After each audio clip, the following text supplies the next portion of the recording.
to meet you. How are things? I'm well. How are you? I'm good, thanks. I'm good. So tell me what's going on and how I could help. All right. So I learned about your program through a colleague of mine, and I'm thinking of doing the LSAT in May. Initially, I thought April, but then I was looking into like their curriculum and everything.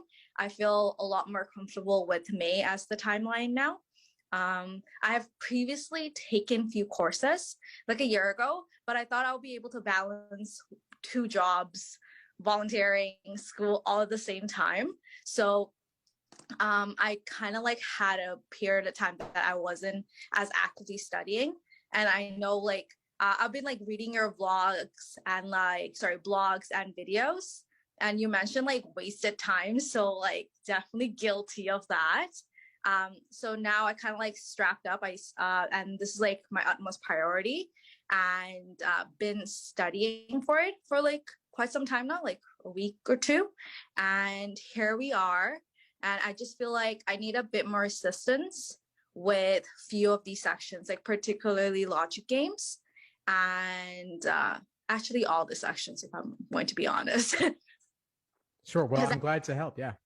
yeah, and I took like a diagnostic and I'm literally not where I want to be at all. And here we are. Sure. Awesome. Well, I'm glad to be working with you. Glad to help however I can. So you're just getting into it now, and you've got a couple months where you can really make anything happen. Yeah. Just to be clear, there actually isn't going to be an LSAT administered in the month of May, but Oh, but we can expect there will be one in June. okay, great. Because I'm from Toronto, by the way. I'm based in Toronto, and like all the LSAT for 2021's been flex, and Mhm. I'm pretty sure it may most likely be the same in June as well, or it may be an in person. So I'm trying to like see how it's going to be because like flex and just like in person one may be looking a little different from my understanding. It'll almost certainly be a flex. That makes me feel a lot more comfortable. Because like I don't know, I think I was being very ambitious for April. And Mhm. then once I like started studying for things, like especially logic game, like I so far I went through the orientation and everything, like the videos and stuff like that. Loved the Jeopardy idea. That was so creative. Thanks. Um, and as I was going through the videos, I started to realize it's taking me a bit more time because I'm not just trying to memorize it, like actually like understand it and like teach it to myself as well. So it's taking me a bit longer than expected. So do you have any advice on like how to go about that? Because I feel like everyone's like way ahead. Well, you've only been at it for a week or two, though. So a lot of Uh, people who've been at it for a few months, yeah, they're going to be farther along, but it's not a competition. Just look at where you are relative to where you were before and know that, okay, well, you've gone through the orientations, you're getting into it, and you've got, speaking now in February, you've got approximately 4 months. And you yeah, recognize that this is a bit more than you might have initially expected, but that's the case for almost everyone who encounters the LSAT. They think it's going to be like the SAT or like the GRE, and it's a lot harder, but it's worth it though. If you're to yeah, achieve the law school goal, this is what you got to do. So yeah. my advice would be just dig in. I've got live classes, I've got tons of previous class recordings inside the course, and so just start going through them. Is it okay if I attend it even though like I'm like in the beginner stages? Because like some folks might be like far along. That's great. They can help you. Okay. Okay, great. Thank you. And for like me taking it, like I guess now it's June. Now that I know it's not in May, is there any piece of advice that I should like take from you? What's the biggest thing that you want to share? I've got so many things I can't pick just one. Tell me what you're most concerned about, and we can go in that I'm direction. I'm kind of most concerned about like time management and like discipline kind of stuff like that. Cause like as I'm like going through it, I guess it's also because like I only like started in a week or so, but it's so easy to be disheartened because I'm like getting all the questions incorrect. Um, but like how do you go about like going through that little hurdle of slump of like And one approach could be get them wrong now so you won't get them wrong later. okay, I mean, this is true. not an easy exam, and every question you get wrong, instead of looking at it as a discouragement, you could say this is an opportunity to learn something new. Okay. Okay. That's, yeah, I'm trying to do that, but it's like, it's kind of hard when it's like back to back. And I'm just trying to understand it in a way. And I know like you do so much. Um, Another thing I want to ask, and I think you've gone over this as well. How many like hours would you recommend for study? I think that I may have better clarity based on the study guide. But part like every day I'm trying to do like 2 to 4. And like I took like the weekend as the break, so my brain wasn't completely fried. Is that enough, or should I be doing a bit more than that? It's a good question. I mean, honestly, to me, this is a rather simple question that I can give you a direct answer, and then we can go back to the previous topic, which I think there's a lot more there. So Okay. I could say, well, what are your other obligations?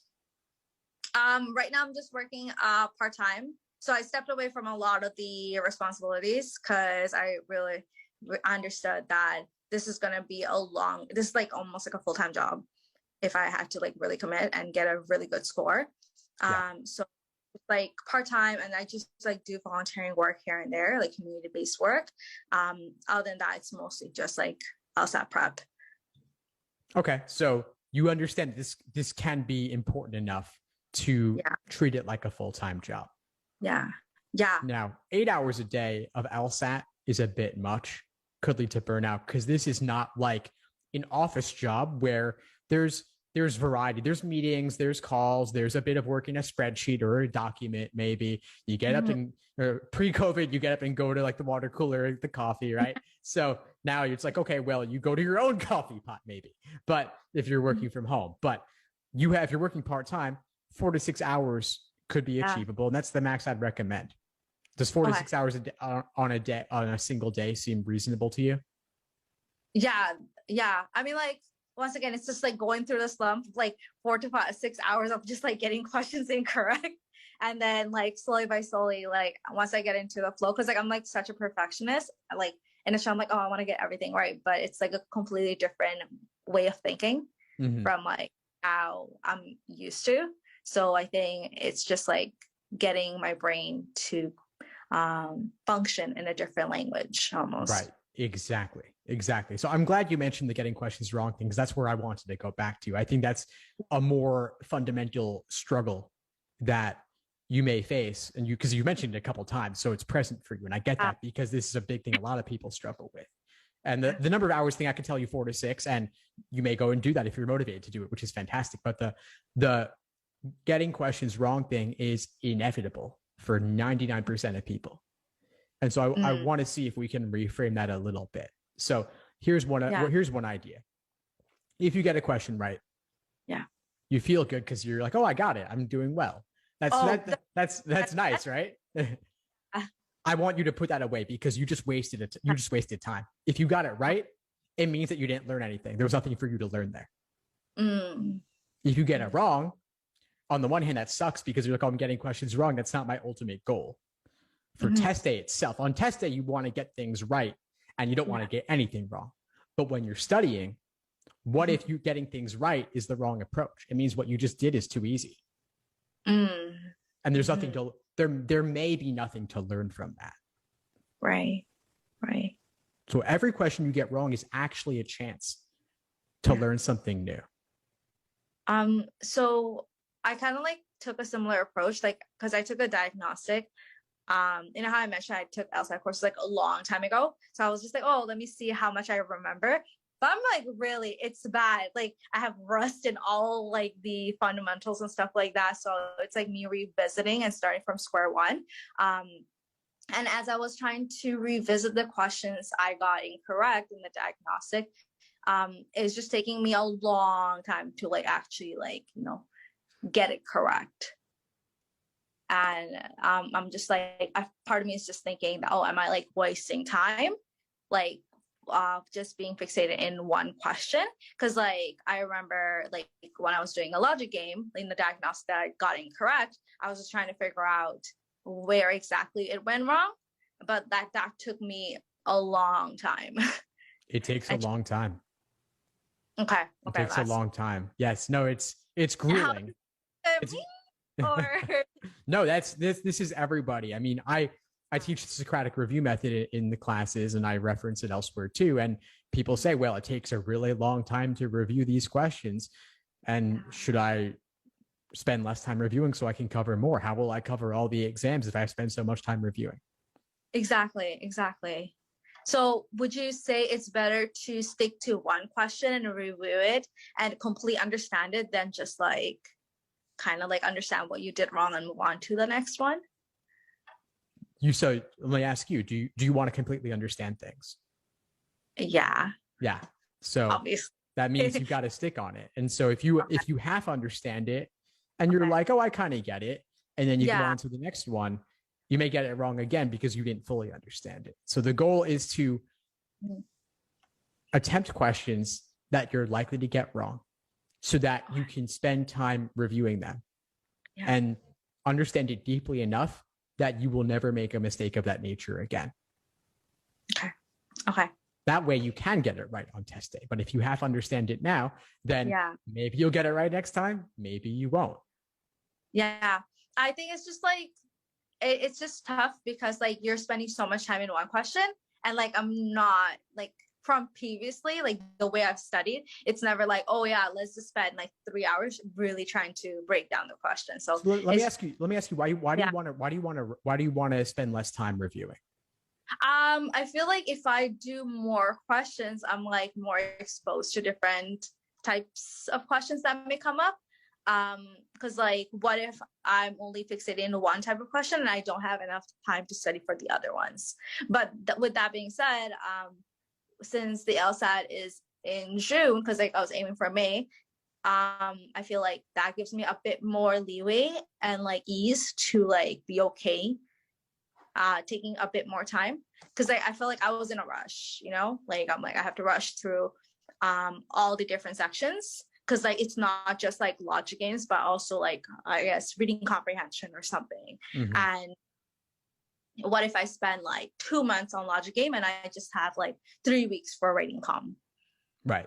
You definitely want to cover all the different sections and all the different question types, but you've got approximately 4 months, which is enough time to get that variety. There are also many exams out there, but you don't need to cover every single previously administered and released exam. You don't. I mean, there's, do you have Law Hub? Yeah. Okay, so you've seen there's dozens of exams. They're numbered. There's 89 numbered ones at the moment, and the Law Hub has all the way back down to 20 or so. Yeah. You don't need to cover all of those. Okay. You don't. And think about it for a moment. I mean, back when I was studying for the LSAT in 2005, the newest exams were, I think they were numbered in the 40s. Okay. They were numbered in the high 40s at the time.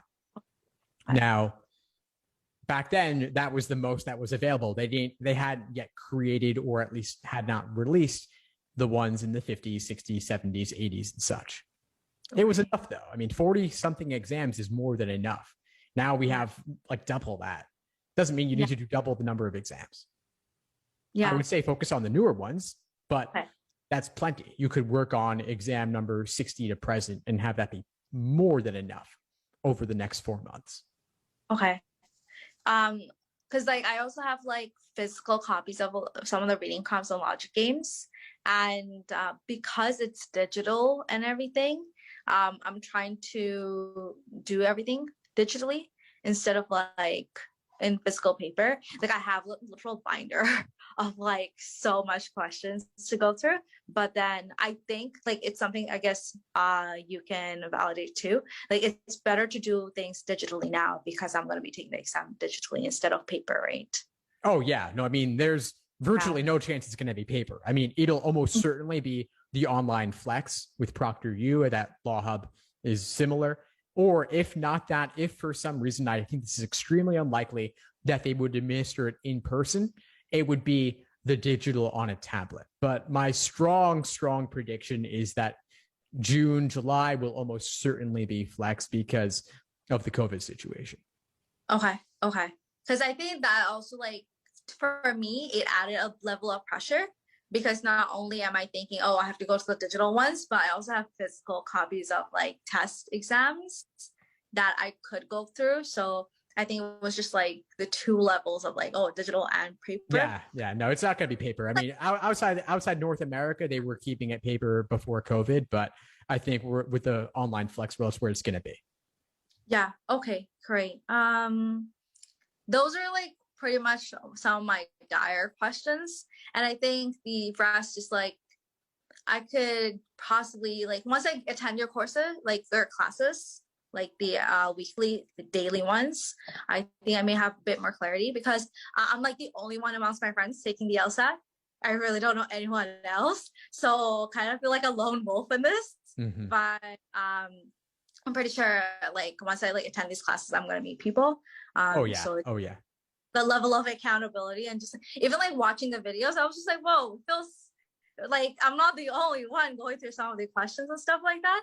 And it kind of like blows my mind because I'm in Toronto, right? And everyone else is like in the States, at least from the videos I see. And I'm just like, whoa, this is kind of cool because like literally LSAT's like not just like, it's like literally North America or just like, is it also international? The same thing. It's international. It's mostly North America. It's mostly US and Canada, but there are some other countries that use it too. But you'll love the live classes. We've got a great community. It's not even just Americans though. We actually have plenty of Canadians too. There are folks in Toronto. Really? Oh, that's so. Because I was just like, whoa, cool. I can make like friends and like students who are like pretty much in similar pathway as me. So I think that's something that I'm seeking as well because I really don't have any of my friends who are like taking this path. And yeah. Oh, for sure. Then definitely come to class. I mean, people make lifelong friends in these sessions because you have that deep shared common interest, and you're going through this difficult task together. You can form study groups, study buddies. People meet up and talk about all sorts of things. It's awesome. And is it like different topics every day? Yeah, it's a wide variety of topics. We cover reading comp, logical reasoning, logic games. We'll do sessions on admissions. We have study groups. We cover all sorts of things. And so just attend whatever seems most interesting to you at the moment, whatever matches your energy level and your availability. There are some people who attend all of them, and you're definitely free to do that. But measure your energy level. If you don't need it that night, you don't have to go. You can always catch the recording later when it makes sense for you. There are classes on like personal statement as well? Oh yeah, there are. So you can submit your application essay drafts, and they'll be added to the agenda for an upcoming workshop. So you'll get feedback from a wide variety of people, giving you constructive feedback on some improvements you can make and telling you what you're doing right, what you could improve on. And you're free to take the advice as you like, but it's good to get all those different perspectives. Yeah.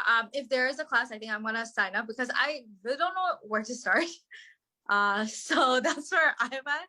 And I think based on the conversation, that's going to help me create at least like a template or something. Oh, for sure. Yeah. And go inside the course. Also, there's all the previous admissions classes are in there. And we've got at this point, like a dozen different application essay workshops. And we also have sessions on how to start writing your personal statement from the beginning. So I would definitely recommend going in there.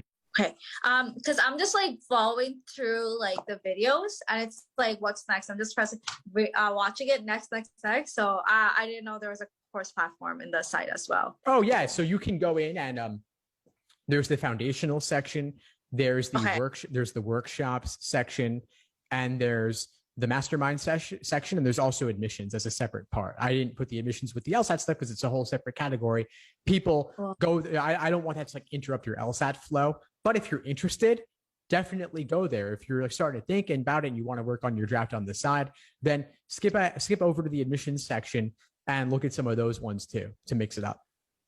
Perfect. Thank you. This was super helpful. And those are pretty much all my questions. Yeah, at least the dire ones that I had so far. Sure, Tasha. It was really great to connect with you. I'm excited to have you in the course, and I hope to see you in class soon.